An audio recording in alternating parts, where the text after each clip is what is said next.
Life for me has always been Christ, and that kind of is my testimony, because my coming to Jesus was from my mother, and her coming to Jesus was from her mother. Well, I first started coming to Cottonwood when I was younger. My parents would bring me. I would go to the kids' services. I felt like I knew who God was and I knew that he existed, but I didn't really have a relationship with him. I didn't know how loving and kind he was. It was lonely. I would say it felt like I was being brought against my will, but I wasn't. As I'm older, I want to come back. I want to be here. That's the best part, because I'm doing it for myself now. I feel like I've had a lot of interesting life experiences, but one of the biggest defining moments where I've just been more serious recently was after becoming disabled. I had a surgery and I woke up and I haven't been able to quite talk the same since.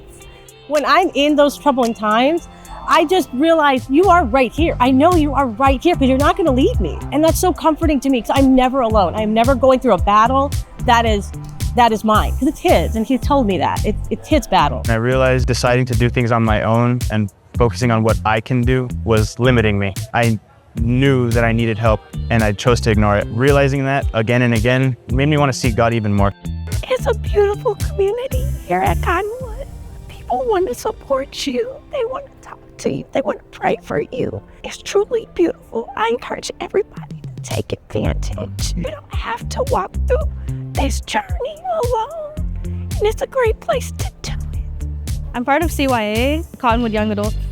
As soon as I got connected to like small groups, that's when I met other people. They really helped me and encouraged me in my walk with Christ.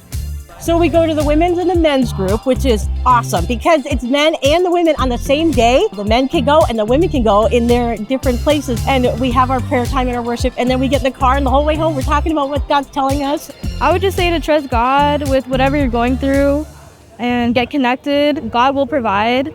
So that can be like friendships or whatever it is, like God's got you. When you get to sit down with a lot of other women and you hear their testimonies, it makes you feel like, I know I'm not the only one. I'm not the only one. And then it's the elders who go before you who can bestow their wisdom and they can help you because they've been through it because they're seasoned. Those testimonies let us know that we're not alone. Sometimes you can feel so isolated, but to hear a word of encouragement or to know that somebody's gone through something similar gives me that strength to keep going. I'm changing at the moment. I'm making changes, and it's a struggle.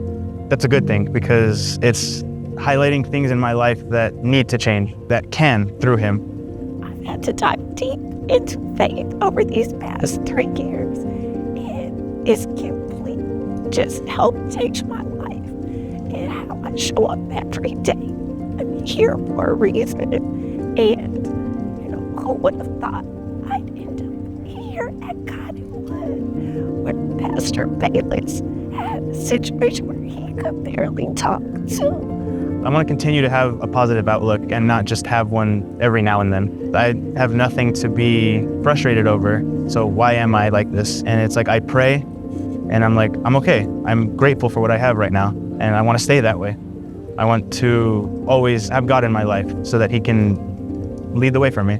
My salvation is generational, and it's been taught to me in a way that I believe it and I keep it close to my heart. And now that I'm older, I'm passing on to my kids and to the next generation. So I don't have, in my opinion, the big, redemptive story, but I love Jesus because my mom loved Jesus and her mom loved Jesus. And I think that's so powerful. I think that's so powerful. That's a big deal in itself, I think.